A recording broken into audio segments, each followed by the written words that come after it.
Hi, it's KCCK's Culture Crawl. I'm Dennis Green, and my guests today are from the Cedar Rapids Municipal Band, Director Steve Shanley, who joins us periodically throughout the Muni Band season, and a guest conductor, Aaron Nuss. Aaron, welcome. Thank you. Thank you very much. Nice to be here. Yeah, nice to see you. So, Steve, for the 2023 season, you are kicking it off by leaving. Kicking it off by quitting. I quiet quitting the municipal band. No, I will be with the co-college music department on our tour of Northern Europe for the first couple of weeks, so leaving it in the very capable hands of some veteran band directors while I'm gone, starting with Aaron. So tell me about the kind of the upcoming season, the environment. We got kind of a big issue. We're kind of dancing around just a little bit there, but there might be some changes in the offing. Yeah, we're not really sure what that's going to look like just yet with the new laws and perhaps the repeal of the Iowa band law. Of course, we're certainly hoping that the city and the community will continue to support the band as it has in the past. And as I say at the beginning of every season, the municipal band budget is a rounding error in the overall city budget. So it really, in terms of what it does for the quality of life and the fact that I love the fact that we don't have a centrally located stage, that we have the traveling stage, and we make it a point to go out into all the areas of the city. And it's a special thing, and I think a lot of members of the community value that, and we'll just hope that all of our city leaders do as well. So if you enjoy the Muni Band, make sure that the people in the city know that, and you think it's an amenity that you want to continue. So Steve, you're out for a couple of weeks. Although we will come back in a minute and kind of ask you to give a little bit of an overview of what's going to be happening for the season. But Aaron, you're up for week one. In the daytime during the school year, you're a band director in the Linn Mar School District. That's right, Linn Mar High School. And now, have you played in the Muni Band over the years at all, or? I was a regular several years ago. Probably more than several now. It was I'd started when I was right after I graduated from the University of Iowa in 2000, and I was a regular for a handful of years until my wife Stephanie and I, who's also a band director, she played clarinet, I played trombone in the band. As we had kids, it got a little bit more challenging in the summer with schedules and things, and then we both were working on graduate degrees in the summer, and so we gave up our regular memberships. And I've played a few times since then as a sub, not as often as my wife has. She probably plays a couple weeks every summer, but this is the first time I've conducted, and I'm really excited. Was really excited for Steve to reach out, give me the invitation, and it's been fun to kind of put the program together and have my first chance to be with that great band. Does Steve give you a free hand in creating the program, or is he looking over your shoulder all the time? He will help as much or as little as I want, and essentially, he kind of gave me an idea of length of the program, number of pieces, types of pieces, difficulty, and then said, "Let me know if you have questions." And so I kind of went and put a draft together and sent it to him, and he gave me the okay. So I think we're good to go. All right, give us a little preview. As always, we're going to start the season with the Iowa Band Law, of course, by Carl King, and that's going to be conducted by our Director of Parks and Recreation, Hashim Taylor, which is a tradition of the municipal band to have that conducted by the Parks Director for the first one. And then we're also doing an Alfred Reed overture called Hounds of Spring. We're going to do a solo for the Associate Professor of Saxophone at UNI, Anne Bradfield, which is the Serenade for Alto Saxophone by Frank Ben-Criscudo. We're going to do a wonderful arrangement of Harry's Wondrous World, music from the first Harry Potter film, written by John Williams and arranged for the President's Own Marine Band by Paul Lavender. And then we're actually doing an original march by a student of mine, a percussionist who just graduated from Linn Mar named Christian Makestad, and he's going to be majoring in composition theory and percussion performance at Texas Christian next fall. And he wrote a march called Gladiolus that we played at Linn Mar back in February, and I thought it would be it would be a really neat experience to get to premiere that also with the municipal band.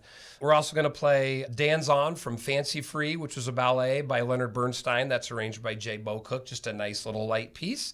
And then a concert march by David Delachese called La Inglesina, otherwise known as the Little English Girl.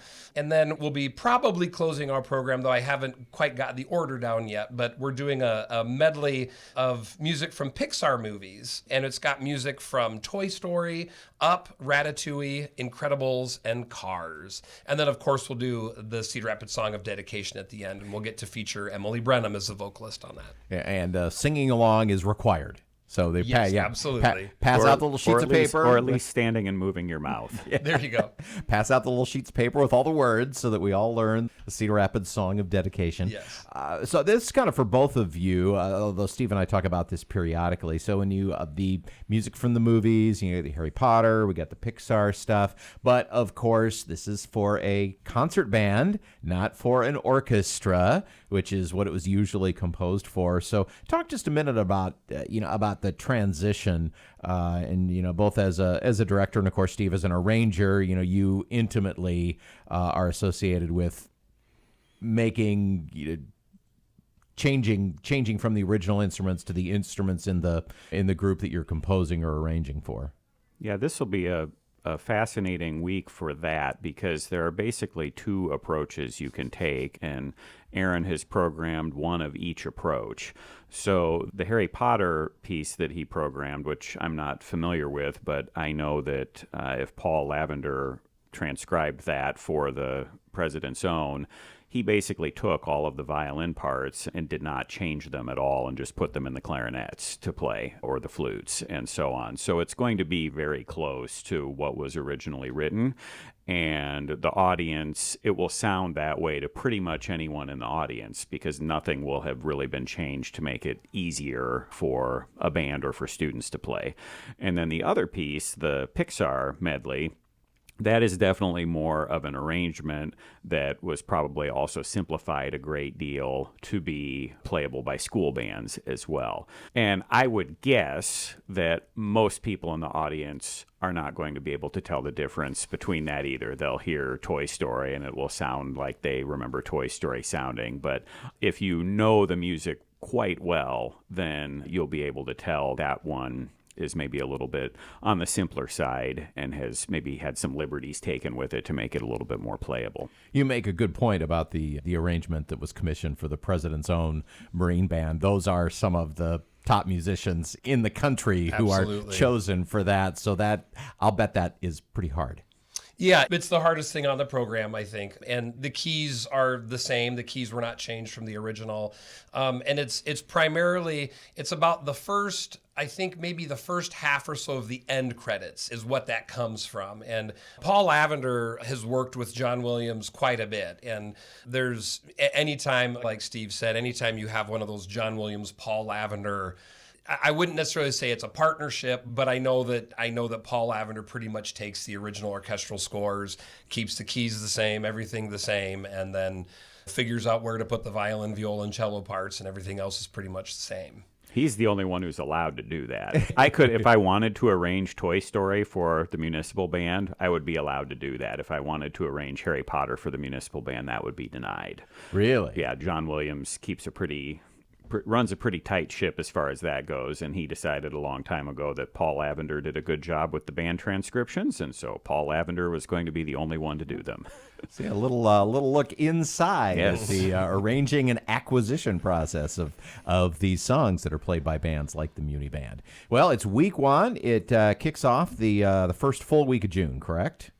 Which we are in right now. Yeah, so the first concert is Wednesday, June 7th at the History Center, and the concerts start at 7:30. 7:30. I'm glad, Steve, I didn't write that. And then we will play the same set on Sunday, June 11th at Beaver Park at 7:30. Yeah, put that on your calendar, Aaron. Yes, that would yes, be yes, that.